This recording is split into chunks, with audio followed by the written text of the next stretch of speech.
I am a candidate for President of the United States with the Republican Party. And I want you to know that when I ran for governor of New Mexico, I made some promises. And here were the promises. That I was going to bring a common sense business approach to state government. That everything was going to be a cost-benefit analysis. What are we spending our money on, and what are we getting for the money that we're spending? There was also a promise that there weren't going to be any sacred cows, none. That it was going to be about issues first, foremost, first, second, third, fourth, fifth. Politics was going to be absolutely last if it was going to be a consideration at all. So the notion was, when I became governor of New Mexico, everybody was going to become governor of New Mexico. The notion here running for President of the United States is, I'm running for President of the United States, and when I go to Washington, everybody goes to Washington. That's the notion. So as governor of New Mexico, I really thought I made a difference. I really thought I made a difference when it came to what are we spending our money on and what are we getting for the money that we're spending. And it didn't matter what the issue, I took it on. And in that context, I really wanted to take a hard look at the war on drugs, given the fact that half of what we spend on law enforcement, the courts, and the prisons is drug-related, and what are we getting for that amount of money? $70 billion a year. Well, we're arresting 1.8 million people a year in this country. Putting a face to 1.8 million arrests, that's the population of New Mexico that gets arrested every single year. And we now have 2.3 million people behind bars in this country, the highest incarceration rate of any country in the world. And we're the country that stands for liberty and freedom and the personal responsibility that goes along with that, except for marijuana, of course. Justice! So in looking at this issue, I want you to know that I had a really good experience with this issue. In looking at this issue for a very short amount of time, I came to the conclusion that 90% of the drug problem is prohibition-related, not use-related, and that is not to discount the problems with use and abuse, but that ought to be the focus. So having looked at this issue for a fairly short amount of time, I advocated legalizing marijuana. Legalize marijuana. Control it, regulate it, tax it. It's never going to be legal to smoke pot, become impaired, get behind the wheel of a car, or do harm to others. And it's never going to be legal for kids to smoke pot or buy pot. And under which situation is it going to be easier for kids to smoke pot and buy pot? The situation that exists today, where marijuana is readily available everywhere, and the person that sells marijuana also sells harder drugs, or a situation where you have to produce an ID in a controlled environment like alcohol to be able to buy marijuana. I think you could make the case that it would be harder to buy marijuana in a controlled environment. When it comes to all the other drugs, I advocate harm reduction strategies, the things that we really care about, reducing death, disease, crime, corruption. In a nutshell, it's looking at the drug problem first as a health issue rather than a criminal justice issue. What is this? So because I'm running for President of the United States, indulge me here a little bit, all right? If the government has these policies when it comes to drugs, what other things is the government doing that perhaps isn't in our best interest? And indulge me here a little bit. What is this country supposed to provide?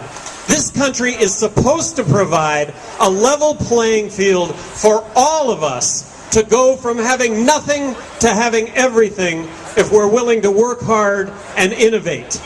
But what this country does is this country picks winners and losers when it comes to business, and I mean corporatist kinds of legislation that advantage big business as opposed to legislation that should give every one of us access to the American dream. Government picks winners and losers when it comes to foreign governments, all with a whole lot of mixed consequence. Government picks winners and losers when it comes to banking. They made terrible choices on Wall Street.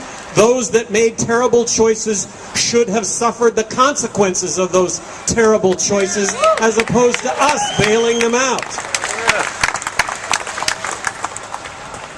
Why is it that we think government can do the best when it comes to the delivery of health care? Really, we seem to criticize free markets when really free markets are the solution to the problems that we face. It's non-free markets. It's the government picking winners and losers as opposed to the free market. The notion that better products, better services, lower costs for goods and services benefit all of us. When it comes to health care in this country is about 60% of the costs for health care are government-driven, bureaucratic, as opposed to paying as you go, as opposed to a truly competitive environment where healthcare entrepreneurs would deliver better products, better services at lower prices. And I know so many of you are involved in the medical marijuana movement.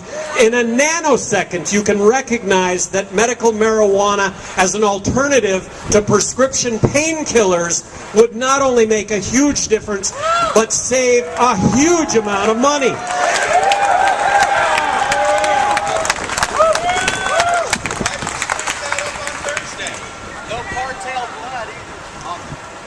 Indulge me here for a second. What might be the number one reason for obesity in America today? Just indulge me for a second.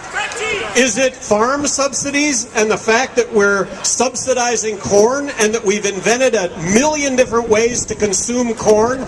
Among those million different ways is corn sweetener that's in everything, and because we eat stuff with corn sweetener in it, we can't stop eating it because it tastes so good? Might that be a reason for obesity in America?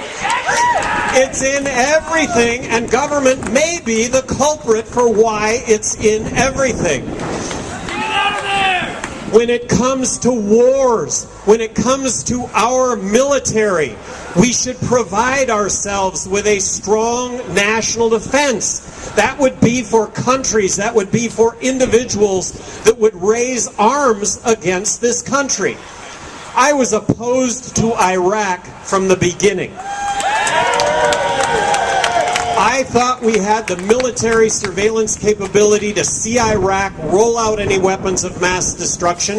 If they would have done that, we could have gone in and dealt with that militarily. That's what our military is for. I thought that if we went into Iraq, we would find ourselves in a civil war to which there would be no end. Afghanistan, initially, I thought that was totally warranted. That's what our military is for. We were attacked. We attacked back. That was Osama bin Laden and Al-Qaeda. But after being in Afghanistan for about 6 months, we wiped out Al-Qaeda. We took them out of Afghanistan. That was 10 years ago. We're building roads, schools, bridges, highways, and hospitals in Iraq and Afghanistan, and we're borrowing 43 cents out of every dollar to do that. Don't we have those same needs here in this country?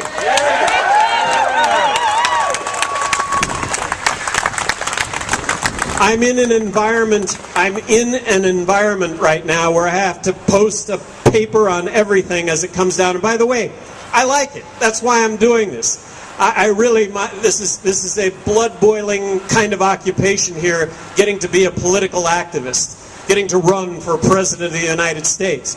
But I'm opposed to what happened in Libya, A through Z. Where was the threat to our national security in Libya? And aren't there 5 other countries in the Middle East right now that qualify for the same military intervention that we pulled off in Libya? Where's the end to all this? Where was the congressional authorization? Where in the Constitution does it say that because we don't like a foreign leader, we should go in and fell that foreign leader? I don't think it's in the Constitution. So it goes on and on and on. Let's use our military in a very sparing way, because the worst of all is is that men and service women are losing their lives. Looking at taxes in this country. You know what? It's not what we're so upset about is the notion that not everybody's paying their fair share. That's what I think we're upset about. So the notion of a fair tax, the notion of a consumption tax, the notion of doing away with the IRS and making a fair tax for all of us so that everybody pays. Look, education. The government here, you all so familiar with what the government has done when it comes to drug policy. Can you extend this a little bit when it comes to education? Imagine the opportunities that we would have, or the improvement for opportunity in education, if we unleashed the free market on our educational system, K through 12, as opposed to the government being in charge of it. And just stretch yourself a little bit. Look what they've done with the war on drugs. Imagine what they've done with education. We've become mired in a system that isn't delivering the best of results to everyone. Stop state-funded testing! So stop state-funded testing. Get the federal government out of education completely. What could the federal government do beyond anything else to improve education in this country? It would be to eliminate the Federal Department of Education. And let me explain. The federal government gives each state about 11 cents out of every dollar that every state spends on education, but it comes with 16 cents worth of strings attached. So just keep your money. Keep your money. By the way, we give them 14 cents. It does a detour and comes back 11 cents. But give it back to the states. And something that I'm going to say over and over and over again is give it back to the states. 50 laboratories of innovation, all engaged in this process of best practices. Best practices would emerge. It would get emulated by other states. There would be failure. It would get avoided. And I talk now also about using Proposition 19 in California as an example. If Proposition 19 in California would have passed, and marijuana legalization is going to be a state's issue, but if Prop 19 in California would have passed, right now there would be other states considering that legislation, because every single weekend, everybody in Texas would be getting on an airplane to go to California to sit on the beach, right? Immigration is really a big issue right now also. I happen to feel that immigration is something good. It's what this country is based on. That immigration should be viewed as a job creator of tens of millions of jobs, as opposed to taking away of jobs. Immigration should be about work, not welfare. We should eliminate the corporate income tax in this country, understanding that if we do that, understanding that it's a double tax, we all own the corporations. When any income gets distributed to us, that's when we pay income tax on that. And if we do away with the income tax and go to a fair tax, that'll all go away also. But reestablish this country as the only place to grow, nurture, and develop companies. And by doing that, we will create tens of millions of jobs overnight in this country by doing that. Right now, and you probably all have acquaintances and friends, right now we're graduating kids from other countries, and because of our convoluted immigration policies, we're sending them back to their countries of origin, which ultimately are going to employ tens of millions of Indians as opposed to tens of millions of Americans. Let's make it easy to get a work visa. Not citizenship, not a green card, but a work visa. Work visa would be a background check and a social security card so that applicable taxes would get paid.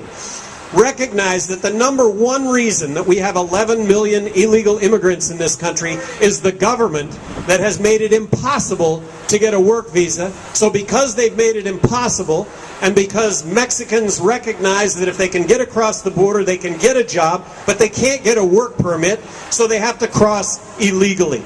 And that's the reason for our 11 million illegal immigrants. So when it comes to those 11 million illegal immigrants, let's set up a grace period whereby they can get a legal work visa. Legal work visa, not citizenship, not a green card, but a legal work visa, background check, social security card. The notion of building a fence across 2,000 miles of border, The notion of putting the National Guard arm in arm across 2,000 miles of border, in my opinion, would be a whole lot of money spent with very little, if any, benefit whatsoever. And then legalize marijuana, and arguably 75% of the border violence with Mexico goes away, because that's the estimate. That is the estimate of the drug cartel's activities that are engaged in the marijuana trade. If we can't connect the dots between prohibition and violence, I don't know if we ever will be able to. These are disputes that are being played out with guns rather than the courts. I appreciate you all inviting me here today. I appreciate all of you for your activism. I think this is an issue whose time has come, and as you all know, 46% of Americans right now support legalizing marijuana. This issue is 2 years away from being at a national tipping point. So what you all recognize, but let me just reaffirm, engage people in this discussion and this debate, and do it with a level head, do it with an air of here is the information, and when that happens, this is an issue that does really well when you shine a little bit of light on it. The 46% of Americans that support legalizing marijuana don't wake up tomorrow at 45.9%. We're waking up every day with this issue advancing. And this is an issue that is going to leave the politicians completely in the dust, totally in the dust. Before the prohibition of alcohol was repealed, you couldn't find a politician in support of that. When it was repealed, you couldn't find a politician that didn't support it and hadn't supported it all along. So keep your activism up. Keep your activism up. Make a difference. We're going to make a difference. We're going to make this happen. Thank you very much.